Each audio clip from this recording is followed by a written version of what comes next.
ሀምሳሉ የሚለውን የጥላሁን ገሰሰን ዘፈን ጓደኛዬ ለባለቤቱ ጋበዛት። የጓደኛዬ ባለቤትም አዳመጠችውና ያሳየችው ሪአክሽን አጥጋቢ አልነበረም እና በጣም ከፋውና እሷ የመሰላት ዘፈኑ ሀምሳሉ ለተባለች ሴት ዘፈኑ የተዘፈነ ነው የመሰላትና ጉዳዩ እንደዛ አልነበረም። የዓለም በአምሳል በአንቺ አምሳል ነው ዓለም የተፈጠረችው እያላት ነው ያለው እና አንዳንድ ጊዜ ትላልቅ ስጦታዎችህን ለማይገባቸው ሰዎች ባሰጣቸው ጥሩ ነው፣ ቫልዩ አይኖራቸውም። እና ከዛን ጀምሮ የሀምሳሉንና አንዳለኝ የሚለው ጥሩ ጆሮ ነው ያለው ባይዜ ጓደኛዬና አንዳለኝንና የሀምሳሉን ዘፈን አድናቂ ሆኛለሁ። ደስ የሚሉ ዘፈኖች ናቸው ሁለቱም።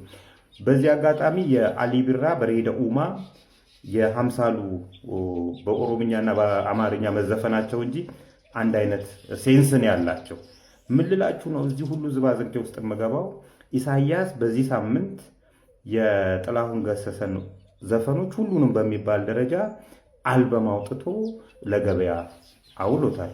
የጥላሁን ገሰሰ ባለቤት ወይዘሮ ሮማን ምንም አይነት ፍቃድ ከኛ አልወሰደም፣ ሳይወስድ ነው ለገበያ ያወጣው እያለች ነው ያለችው።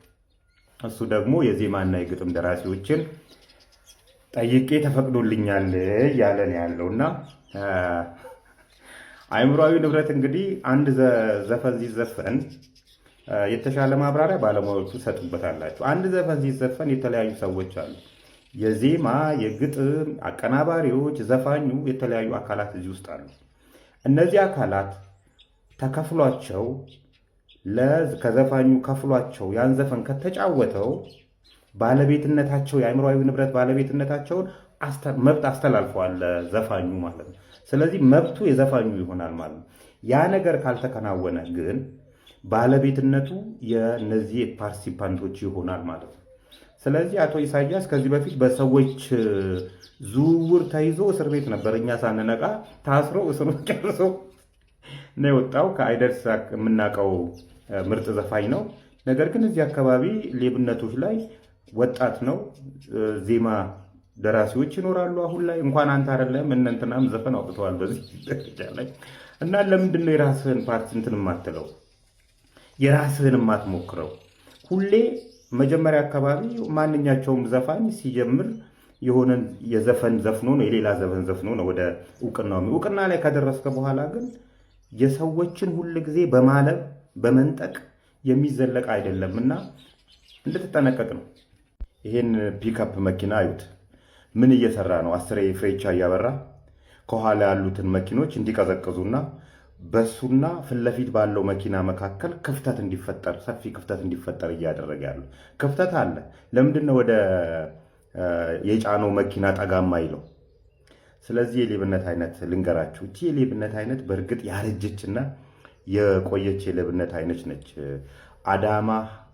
አዲስ አበባ አዳማ ሃይዌ መንገድ ከመሰራቱ በፊት የነበረች ነች። አሁን ላይ እንደገና መጣች ማለት ነው። በሁለት አይነት መንገድ ነው የሚደረገው ይሄ አይነት ሌብነቶች።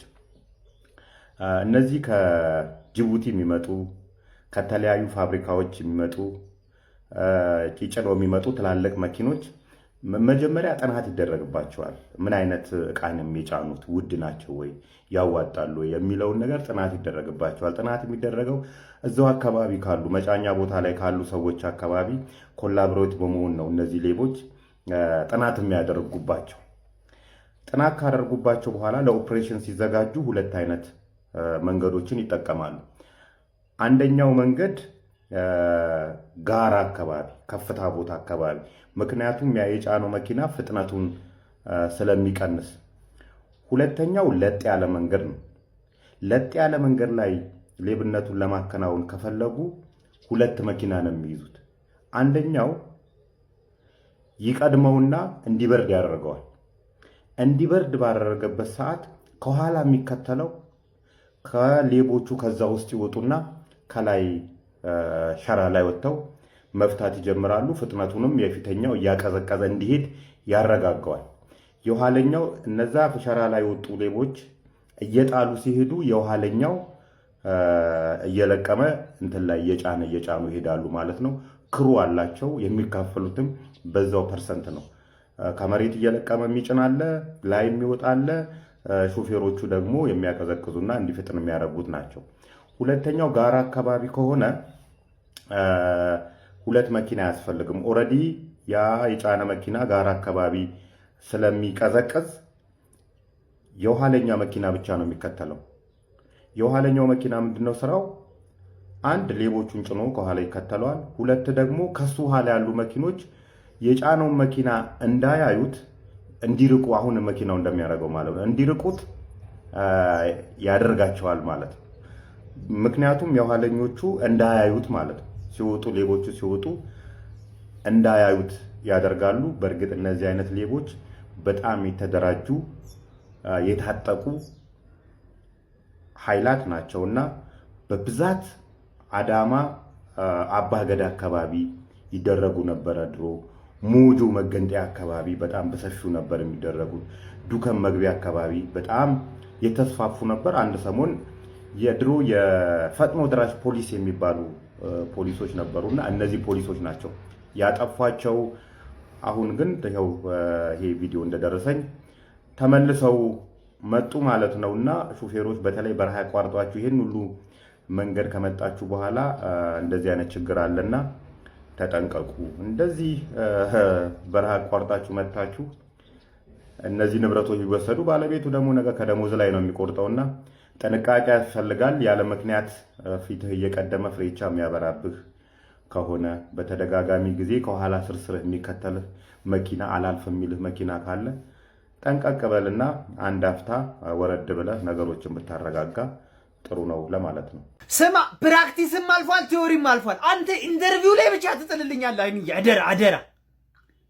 ጎበዝ። ዛሬ አይንዬ ስራ ሊሰራ ነው። ምን ተገኝቶ ነው የምትደሳሰተው? ሳሚ የኤክስ ፍቅረኛ ስራ ሊቀጠር ኢንተርቪውን የቀረው። እጥለዋለሁ። እኔ ወንድሜ ነህ አንተ፣ ካንተ አይብስ። ለምን ቆይ ኢንተርቪው ከምጥለው ማለት ነው ካለፈ በኋላ ደስ ብሎት ሲወጣ መኪና እንዲገጨው ለምን አናረግ? እኔ ሰለሞን፣ እኔ አንዳንዴ ግርም ይለኛል። እኔ ነኝ ሰይጣኑ፣ አንተ ነህ ሰይጣኑ። እሱም ብቻ ከአይምሮ የበላቱን ታውታው ደህና ዋላችሁ። አይንዬ የት ነው ያለን? አባቴ እኔ የት ነው? በእናትህ ነው ዛሬ አቆላመጥኩ። ምን ተገኘ እባክህ? ኧረ በእናትህ ደውልለት፣ በነፍስ ይደርስልኝ። ያኪትትና ነገት እያስካልን ተዘጋጁ፣ ቤተክርስቲያን እንሄዳለን እያለቻቸው ነበረ። ሰበብ ፈልጉ ያስገርልኝ። ሰበብ። ለምን ግን የወር አበባዋን አዛብተን ዛሬ አይመጣም? ከዛ ደግሞ ካልሆነ ደግሞ ሆድ ቁርጠት እንጨምርባትና ማለት ነው ትቀራለች ማለት ነው። እኔ እኮ ከአንተ መምጣት እኮ ትክክል ነህ እኮ፣ ግን ከአንተ ወይ ተቀላቀለን። እንካ ፈርምና ተቀላቀለን። እኛ ተስማማለህ? ኧረ አንተ ዛሬ እንኳን እንደው መስለቡን አቁም። ተጨንቃ ምን ላርግ ስጨነቅ ብላ ነው የሚለኝ። ባለፈውም እንደዚህ የወር አበባ አጋጥሟት ሄዳ በረዝ ተሳልባን የተመለሰችው። ትትናን አታውቃትም በእናትህ። በቃ ካልሆነ ትያስካል ወር አበባ እንዲያዩ እናርጋ። አሮጊቷን ና እንካ ጦሬን ውሰድ። እኔ ሰለሞን ልሁን፣ አንተ ሰይጣኑ። ና እንቀየር።